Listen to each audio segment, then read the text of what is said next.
പ്രിയമുള്ളവരെ നമസ്കാരം. അമീനാണ്. വീണ്ടും ഒരു ഇലക്ഷൻ കാലം കൂടി വന്നിരിക്കുകയാണ്.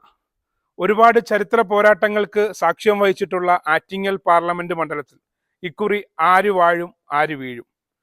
ഒപ്പമുണ്ട് ഇനിയുമുണ്ടെന്ന തലക്കെട്ടോടുകൂടി UDFന്റെ കരുത്തനായ സ്ഥാനാർത്ഥി അഡ്വക്കേറ്റ് അടൂർ പ്രകാശും ആറ്റിങ്ങലിലെ ശബ്ദമാകാൻ എന്ന ശീർഷകത്തോടെ വർക്കലയുടെ MLA അഡ്വക്കേറ്റ് വി ജോയിയും ആറ്റിങ്ങലിന് മോദിയുടെ ഗ്യാരണ്ടി എന്ന ശീർഷകത്തോടെ കേന്ദ്രമന്ത്രി വി മുരളീധരനും മാറ്റുരയ്ക്കുമ്പോൾ ആറ്റിങ്ങലിലെ ജനവിധി ആർക്കൊപ്പമായിരിക്കും? കേരളയിൽ മുതൽ ജീവിത പ്രശ്നങ്ങൾ വരെ ചർച്ചയിലുള്ള ആറ്റിങ്ങൽ ലോക്സഭാ മണ്ഡലം, കടലോര ടൂറിസ കേന്ദ്രമായ വർക്കല മുതൽ മലയോര ടൂറിസ കേന്ദ്രമായ പൊന്മുടി വരെ നീളുന്ന ആറ്റിങ്ങൽ ലോക്സഭാ മണ്ഡലം പ്രവചനാതീതമായ രാഷ്ട്രീയ പോരിന്റെ തീച്ചുളയിലാണ്. വിവിധ അഭിപ്രായ സർവേകളിൽ UDFനും LDFനും ഏറെക്കുറെ തുല്യ വിജയസാധ്യത. BJP കഴിഞ്ഞ തവണത്തേക്കാൾ കൂടുതൽ വോട്ട് നേടുമെന്നും സർവേകൾ പ്രവചിക്കുന്നു. ആകെക്കൂടി ത്രികോണ പോരിന്റെ എരിപൊരിമേളം. ഇഞ്ചോടിഞ്ച് മത്സരത്തിന്റെ അവസാന ലാപ്പിൽ മുൻതൂക്കം ഉറപ്പിക്കാനുള്ള കോപ്പുകൂട്ടുകയാണ് മൂന്ന് സ്ഥാനാർത്ഥികളും. എതിരാളികളുടെ കോട്ടയിൽ അട്ടിമറി ജയം നേടുന്നതെങ്ങനെയെന്ന് ശീലിച്ചവരാണ് UDF സ്ഥാനാർത്ഥി അടൂർ പ്രകാശും LDF സ്ഥാനാർത്ഥി വി ജോയിയും.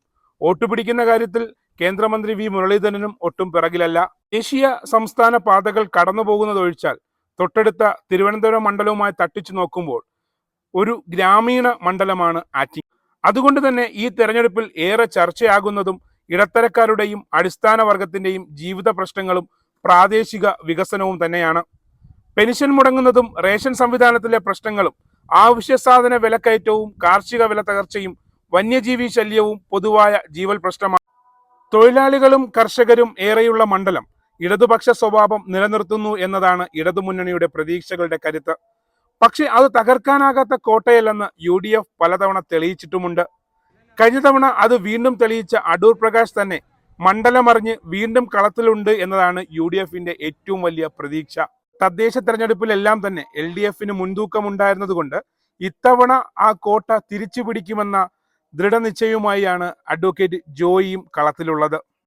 ആറ്റിങ്ങലിന്റെ വികസനം, ആറ്റിങ്ങലിന്റെ ബൈപ്പാസ് യാഥാർത്ഥ്യമാക്കി ഇപ്പോഴും എണ്ണയിട്ട യന്ത്രം പോലെ പ്രവർത്തിക്കുന്ന അഡ്വക്കേറ്റ് അടൂർ പ്രകാശ്, CPMന്റെ തിരുവനന്തപുരം ജില്ലാ സെക്രട്ടറി പദം അലങ്കരിക്കുന്ന അഡ്വക്കേറ്റ് വി ജോയ്, കേന്ദ്രമന്ത്രി സ്ഥാനം അലങ്കരിക്കുന്ന വി മുരളീധരൻ, ഇവർ മൂന്നുപേരും ഏറ്റുമുട്ടുമ്പോൾ ആറ്റിങ്ങലിന്റെ ഇലക്ഷൻ റിസൾട്ട് എന്താകും? പ്രവചനാതീതമായി മാറുമോ?